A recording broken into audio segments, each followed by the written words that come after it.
चंद्रयान 3 के रोवर ने खोज लिया है चांद पर पानी। चंद्रयान 3 के प्रज्ञान रोवर चांद की सतह में घूम रहा है और हमारे इसरो की वैज्ञानिकों के पास फोटो समेत अपना छानबीन किया हुआ सारा डाटा भेज रहा है। प्रज्ञान रोवर में लगाया गया लेजर ब्रेकडाउन स्पेक्ट्रोस्कोप, जिसको वैज्ञानिकों ने संक्षेप में LIBS कहता है। प्रज्ञान रोवर इस लेजर ब्रेकडाउन स्पेक्ट्रोस्कोप के मदद से लेजर को चांद की सतह के नीचे भेज रहा है और वहाँ कुछ तत्वों का खोजने का कोशिश कर रहा है, जिसमें हाइड्रोजन और ऑक्सीजन की पाए जाने का उम्मीद बता रहा है। आप ये जानते होंगे कि पानी में हाइड्रोजन और ऑक्सीजन की मॉलिक्यूल्स मिले होते हैं, जिसमें हाइड्रोजन के 2 अणु और ऑक्सीजन के 1 अणु मिला दिया जाए तो पानी का निर्माण होता है। हमारे प्रज्ञान रोवर ने चांद में हाइड्रोजन और ऑक्सीजन का खोज कर लिया है। इसका मतलब ये हुआ, आप ये कह सकते हो चांद में पानी की खोज मिलना संभव है। तो सवाल ये आते हैं कि आखिर प्रज्ञान रोवर ने क्या चांद पर पानी की खोज कर लिया? तो आइए वीडियो को आगे बढ़ाते हैं इसी सवाल के साथ। क्या प्रज्ञान रोवर ने चांद में पानी की खोज कर लिया है? ये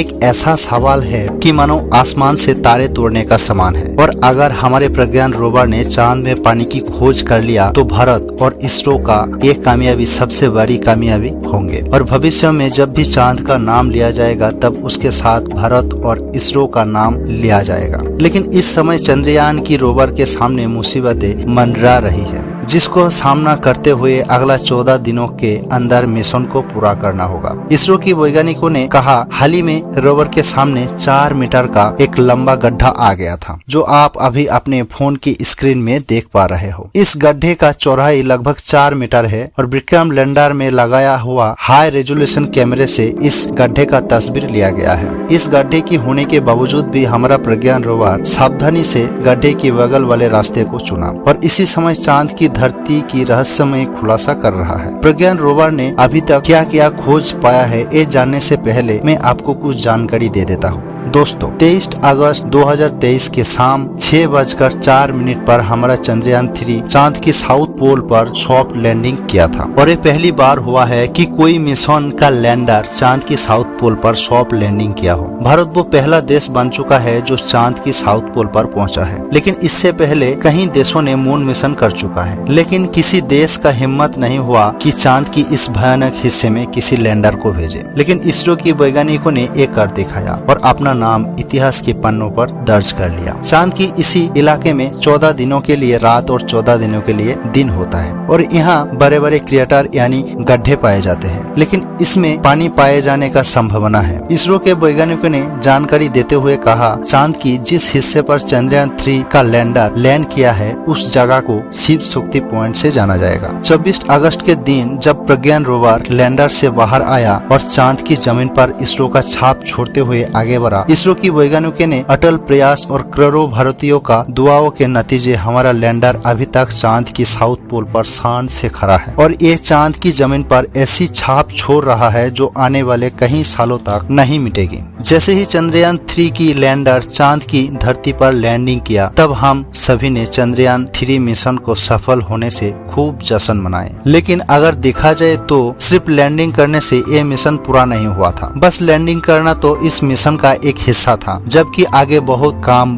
बाकी है। दरअसल इसरो के वैज्ञानिकों ने इस मिशन का 3 हिस्सों में बांटा है और इस मिशन का पहला उद्देश्य है चांद की साउथ पोल पर सॉफ्ट लैंडिंग करना था, जो कि हम 23 अगस्त को ही कर चुके थे। इसका दूसरा उद्देश्य प्रज्ञान रोवर को लैंडर से सफलतापूर्वक चांद की जमीन पर उतारना और उसको एक जगह से दूसरे जगह पर भेजना था और ये उद्देश्य भी पूरा हो चुका है, क्योंकि लैंड करने की लगभग 5 घंटे बाद ही वैज्ञानिकों ने रोवर को चांद की सतह पर उतार दिया था। अभी तीसरा उद्देश्य बाकी है, जो है चांद की साउथ पोल पर एक्सपेरिमेंट करना। देखा जाए तो इस मिशन का उद्देश्य वैज्ञानिकों ने आधा पूरा कर लिया है, जिसमें प्रज्ञान रोवर ने चांद की मिट्टी में उपस्थित मिनरल के बारे में बताया है। प्रज्ञान रोवर ने कुछ मिनरल के बारे में बताया है, जिसमें aluminium, calcium, iron, chromium, titanium, manganese, silicon और ऑक्सीजन भी शामिल है। इसरो ने ये अपडेट दिया है कि लैंडर और रोवर में जितने भी उपकरण लगाया गया है वो बिल्कुल सही तरीके से काम कर रहा है।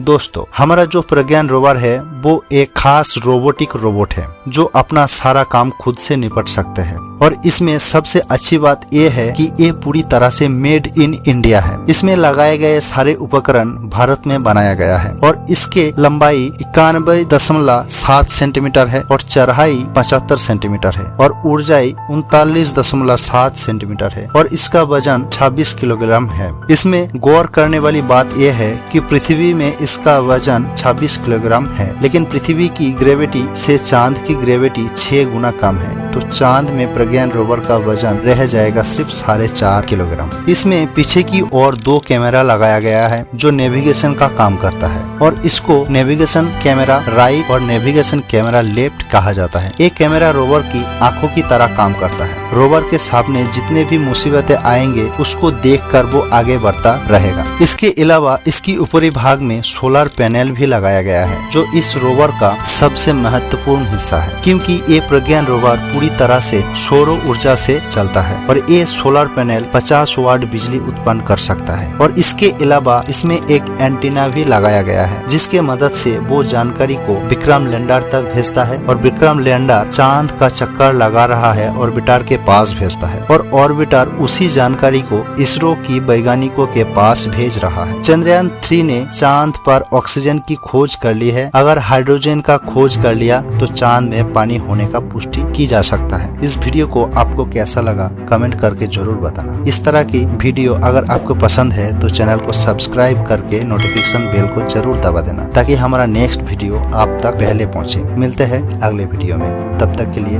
नमस्कार।